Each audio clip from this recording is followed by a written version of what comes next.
안녕하세요. 요리 지용은입니다. 여러분, 정말 오랜만에 불기둥이 들어온 섹터가 있는데요. 바로 2차전지 전기차입니다. 이걸 보면서 드디어 반도체가 돌렸던 것처럼 전기차 2차전지도 다시 가나? 하고 희망을 가지신 분들도 있을 거고, 아니 더 이상 안 속는다 이놈들아 하고 조금 멀찍이서 지켜보고 계신 분들도 있을 것 같아요. 근데 지금까지 기술적인 반등으로 잠깐 올랐던 것과 달리 이번 2차전지와 전기차 반등은 조금 다릅니다. 두 가지 이유가 있기 때문입니다. 그렇다고 이제부터 다시 가냐, 모든 전기차 섹터들이 다시 가냐, 그건 아니고요. 선별적으로 그리고 전략적으로 들어가야 된다라고 생각을 해서 이 부분은 조금 이따가 더 말씀을 드리도록 할게요. 자, 그렇다면 왜 2차전지 섹터가 갑자기 떴냐? 트럼프 때문입니다. 트럼프와 바이든이 이제 TV 대선 토론을 진행을 했고, 바이든보다 트럼프가 집권 가능성이 더 높아지게 됨에 따라서 테슬라가 급등을 했는데요. 아니 그럼 테슬라하고 트럼프하고 무슨 관계인데? 라고 치면 뭐 관계가 있는 건 아니에요. 다만 테슬라의 CEO인 일론 머스크가 대표적인 공화당 지지자입니다. 그렇기 때문에 얘가 공화당 지지자를 해주니만큼 트럼프가 됐을 때 테슬라를 좀 받쳐주지 않을까라는 이런 정치 테마적인 그런 입장에서 좀 뜬 게 있습니다. 근데 여러분, 정치 테마는 정말 정치 테마로 봐야 되는 거고, 더 중요한 거는 정책입니다. 정책적으로 얼마나 밀어주느냐가 중요한 거지, 그냥 이 사람이 이걸 좋아하니까 뜰 거야는 진짜 단기적인 것밖에 안 되거든요. 바이든도 사실 신재생 에너지 파였어요. 근데 바이든이 집권하는 동안 신재생 에너지가 얼마나 올랐냐 하면 그렇게 오르지 못했습니다. 왜?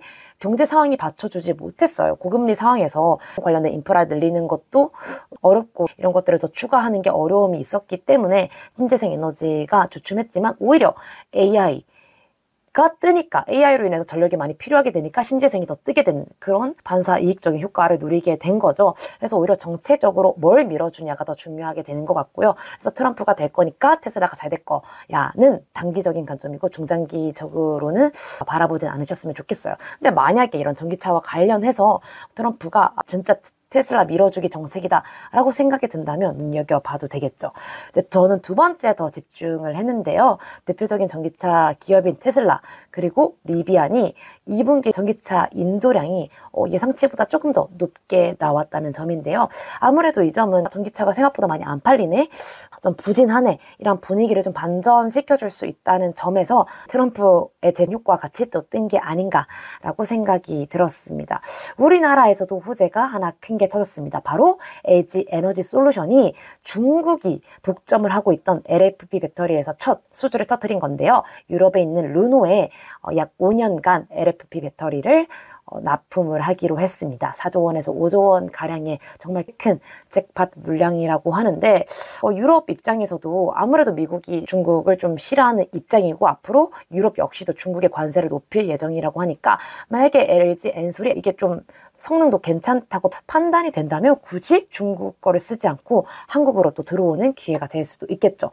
어떻게 보면 첫 이런 사업을 퍼준 LG 엔솔에게는 정말 큰 호재가 아닌가 싶습니다. 그렇다 보니까 다른 전기차나 2차전지 기업들에게 여파를 타서 들어온 거라고 생각이 들어요. 특히 1, 2분기 전기차 인도량의 60%가 중국 시장이기 때문에 대부분의 인도량 증가는 중국에서 나왔기 때문에 북미나 유럽 이런 곳에서도 의미 있는 인도량 증가가 계속해서 보여준다면 전기차 시장은 다시금 부흥의 시작을 열 수 있지 않을까 싶습니다. 그래서 그럼 전략을 어떻게 가져가야 되냐? 지금 뭐 전체 다 투자할 수 있는 시장도 아니잖아요. 그렇다고 ETF로 투자하자니 또 여러 기업들을 담고 있으니만큼 오히려 수익률이 크게 나오지 않을 수도 있겠다 생각이 들어가지고, 저는 이 지금 전기차 시장이 집중하고 있는 LFP 배터리를 하고 있는 기업에 집중했으면 좋겠다라는 생각이 듭니다. 양극재 성능을 더 높이는 것보다도 가격 경쟁력이 더 중요하다라고 보고 있고요.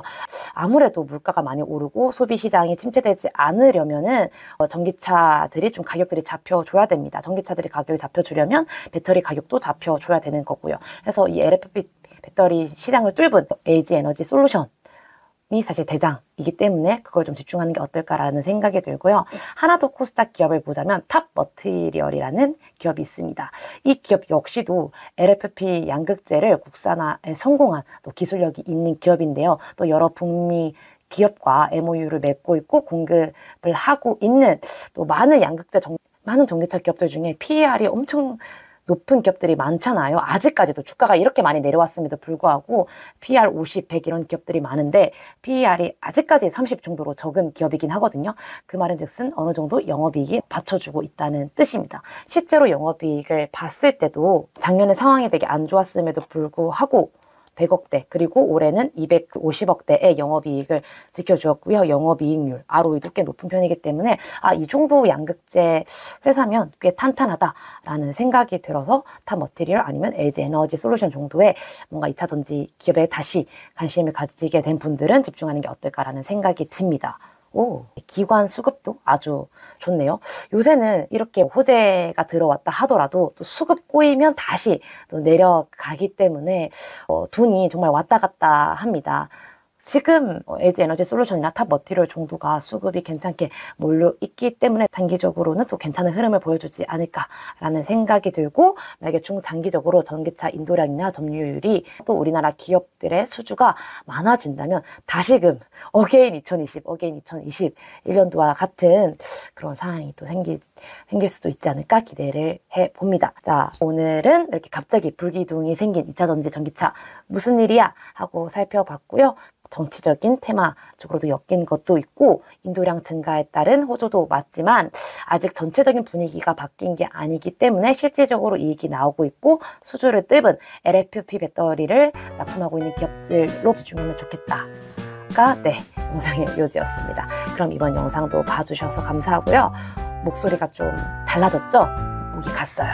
여름 감기 다들 조심하시고, 여름 감기는 강아지도 안 걸린다는데 제가 바로 그렇습니다. 다음에도 재밌고 또 유익한 영상으로 돌아올게요.